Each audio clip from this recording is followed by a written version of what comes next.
Desde a semana passada, o Brasil está acompanhando toda a repercussão da libertação, né, do ex-presidente Luiz Inácio Lula da Silva, o Lula livre, né? Desde então ele está fora. Mas você sabe como é que nasceu a articulação para o Lula ser solto? Será que ela tem alguma coisa a ver com algo do governo? Eu sou Marcos Rodrigues, estou me propondo aqui a fazer um debate, uma reflexão para provocar você sobre esse assunto que o brasileiro adora desde as últimas eleições, que é falar de política, mas principalmente, às vezes, querendo olhar só para o próprio umbigo.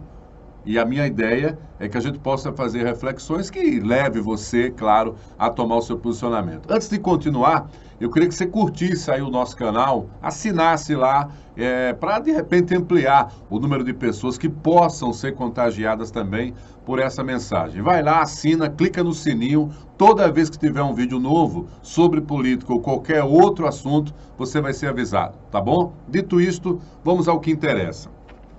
Antes da soltura do Lula, antes do julgamento do STF, aquele famoso julgamento que definiu que as prisões só devem ocorrer depois do transitado em julgado, de acordo com o que está no texto da Constituição, já que o próprio STF havia revisto essa decisão, o que fez com que o Lula fosse preso após a sua segunda condenação, a condenação em segunda instância. Pois bem, a votação teve o desempate, o voto do ministro Dias Toffoli ali desempatou e no dia seguinte o Lula foi libertado e aí vocês já acompanharam, Lula em Curitiba, Lula em São Bernardo, vai ter Lula no Brasil, vai ter a caravana Lula para cima e para baixo, o Lula deverá voltar a fazer campanha, que é o que ele faz melhor, é fazer política, só que agora ele vai com Haddad. O Lula continua condenado, o Lula continua sem poder ser candidato, tanto que ele está tentando anular o processo, essa grande condenação, que é a do triplex lá de Guarujá, para ver se ele volta para a política. Dificilmente isso venha a ocorrer, mas no direito a gente sempre tem que esperar. Mas vamos lembrar um detalhe importante. O ministro Dias Toffoli, que foi muito rechaçado depois que o STF conseguiu rever a decisão da prisão em segunda instância, é o mesmo ministro que dias antes, ou semanas antes, esteve com o presidente Jair Bolsonaro. Eu nunca entendo por que o presidente da Suprema Corte precisa se reunir com o chefe do Executivo. Particularmente, eu não entendo. São atividades que não têm nada a ver uma com a outra, cada um com seu cada qual, mas enfim, eles se reúnem. E o que é que aconteceu? O presidente do STF se reuniu algumas semanas, bem antes da soltura do Lula, com o presidente Jair Bolsonaro. Vocês vinham acompanhando, desde que o Bolsonaro se elegeu, ele tem um problema, um calo no seu sapato, que foi exatamente a eleição do filho, ex-deputado estadual, lá no Rio de Janeiro, o Flávio Bolsonaro, aquele que era amigo do Queiroz, aquele Queiroz que pescava com o presidente Bolsonaro e que nunca foi ouvido sequer pelo Ministério Público do Estado do Rio. Tem um problema sério de saúde, fez uma cirurgia de câncer num grande hospital, diga-se de passagem, mas nem ele nem o filho do presidente foram ouvidos. Vocês lembram que pouco depois da defesa do senador Flávio Bolsonaro protocolar na Justiça um pedido para parar a investigação do Conselho de Controle de Atividades Financeiras, o COAF, isso foi paralisado? Pois é, não só a investigação do Flávio, mas também a investigação que o COAF fazia sobre várias movimentações suspeitas no Brasil, inclusive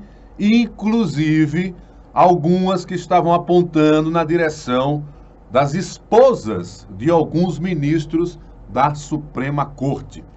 Isso mesmo, o COAF, como é um órgão que vinha fazendo esse trabalho, já vinha contribuindo para o combate à corrupção desde a época que o PT estava no poder, estava fazendo a mesma coisa agora, porque, afinal de contas, o presidente Bolsonaro se elegeu com o voto do brasileiro cansado da corrupção do PT. Esse partido que estava envolvido em muitos casos de corrupção.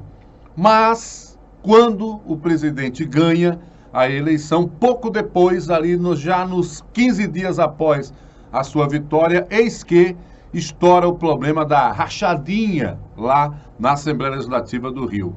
Né? Os assessores recebiam a grana, devolviam a grana. Essa é a suposta investigação que até agora não foi concluída. Pois bem, isso só foi descoberto porque o COAF, além dessa investigação, tinha percebido movimentações atípicas na conta do Queiroz, o Fabrício Queiroz, o assessor lá também do então deputado e hoje senador Flávio Bolsonaro. Quando o STF aceita o pedido da defesa do senador Flávio para parar as investigações do COAF, não beneficiou só a ele. Uma penca de outras investigações, mais de 900, quase 1.000, deixaram de acontecer. Então, para você, bolsonarista, que está indignado com a postura do STF, para você, bolsonarista, eleitor, que está indignado com essa falta de combate à corrupção e agora o Lula está solto, lembre-se desse detalhe. O COAF, o Supremo, tomaram essa decisão que beneficiou o filho do presidente e quando o Lula foi solto, vocês perceberam que o presidente e até os filhos demoraram muito para fazer alguma crítica em relação à soltura do Lula? E mais, quando as críticas vieram, elas não foram direcionadas ao STF? Por quê, hein? Explica para mim, dá a sua opinião, a sua participação é sempre bem-vinda aqui no nosso canal. Aliás, falar de política é sempre muito bom, mas vamos falar num nível legal, tá? Vamos ver se a gente coloca isso num nível de decência importante. Porque não vai adiantar nada você me xingar se os fatos estão aí para me desmentir ou desmentir você e principalmente ajudar a contar essa bela história que parece que não é tão bela. Valeu?